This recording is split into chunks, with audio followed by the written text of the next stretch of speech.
はい、これは2つの立場で見なくちゃいけないんですね。大体たまにありますね。父親の仕事は続けたくないという一般即世間のね、息子たちの考えもありますね。じゃあまずその点でちょっと考えてみましょう。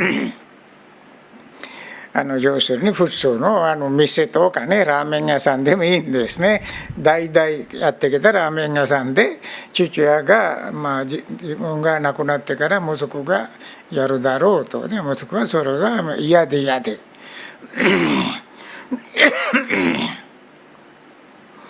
でその場合は整形の問題だからね、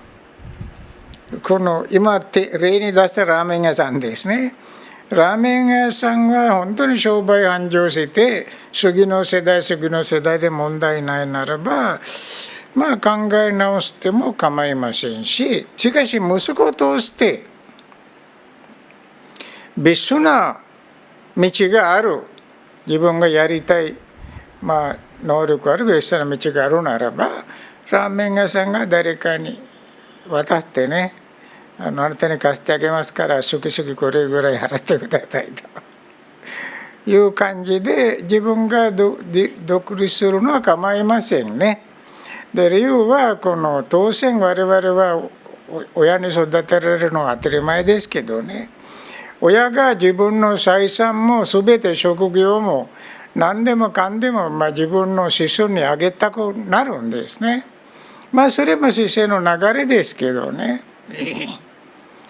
しかし受ける側にとってはそれは受けたくないならば、だからその人の人権どうなるのかと、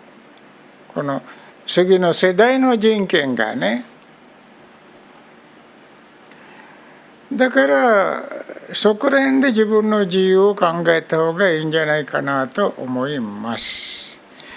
これはいい方向でね、親の財全部なくしてしまってね、倒産するもう泥息たちも現れますけど、これはいい方向の例なんですけど、やっぱり正直にその職業はやりたくないっていうのは自由ですよ。だから親孝行する道徳的なあれもありながら人間として自由に生きるっていうこともありますからで最後にこれ親孝行っていうのは親の仕事をすることでしょうかね。それは親の勘違いなんですね。親を大事にするならば、親と一緒に面倒を見てあげるならば、親のことを心配しているならば、病気になったらちゃんと面倒見てそばにいてあげるならばそれで親孝行でしょうね。だからそういうことで即世間的に考えてもやっぱり経済的に問題がなければ自分の自由を考えた方がいいと思います。自由を考えたからといってこの親孝行もう切ってしまっちゃえっていう話ではなくてね、親を大事にする気持ちはずっと持ってほしいんですね。はい。主義の側面っていうのはこれは宗教主義ですね。どういう宗教かよく分かりませんだけど、一応一神教というような言葉が書いてありましたからね。で宗教組織で次は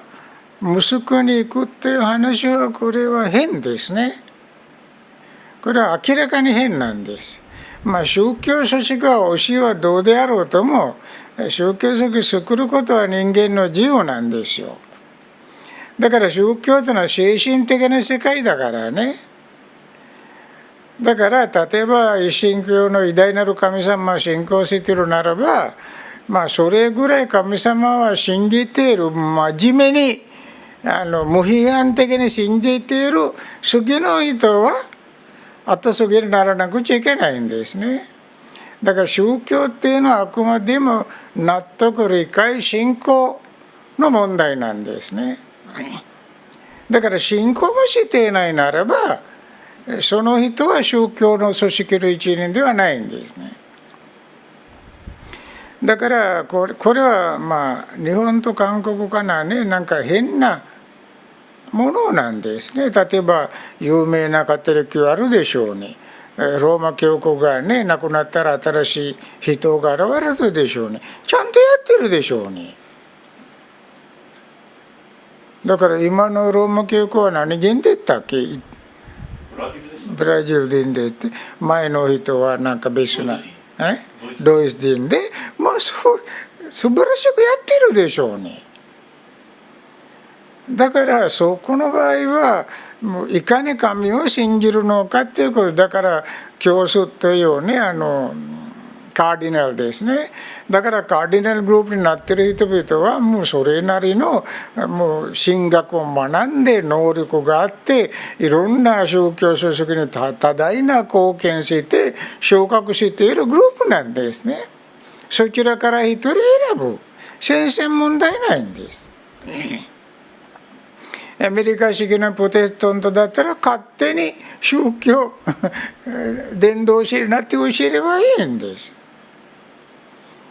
だからこの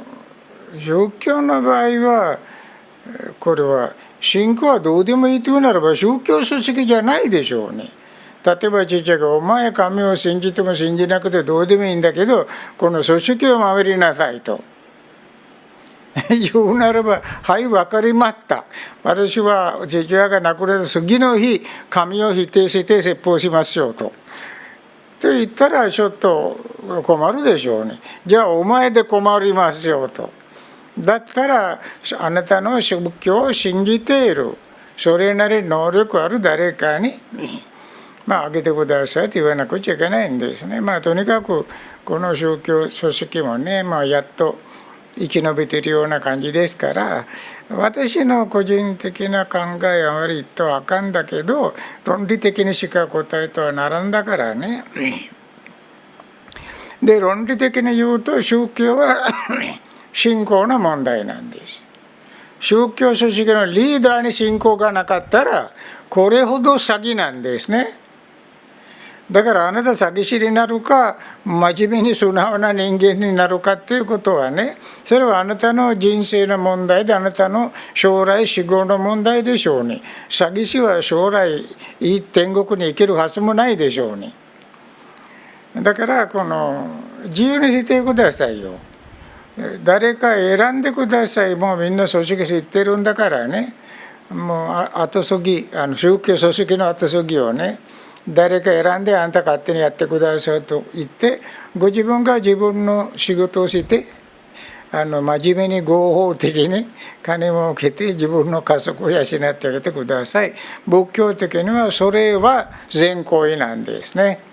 嘘を言って金儲けるよりはこの嘘を言ってやっぱり100円でも儲かったらあかんですね。そのご飯食ってはならんでしょうね。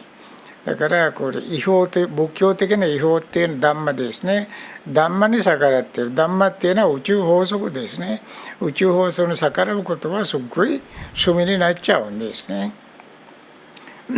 だから特別な罪でそれは法則ですよ。例えば我々には地球の自転は変えられないでしょうに。誰かが地球の自転ちょっと変えてみようとちょっと遅くしてみてその人が痛みに遭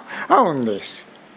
宇宙法則に逆らったんだから誰かが罰を与える必要はないんです。法則っていうのはそういうことなんですね。だからこのダンマに逆らうことはダンマっていうのは仏教って意味じゃないんでしょ。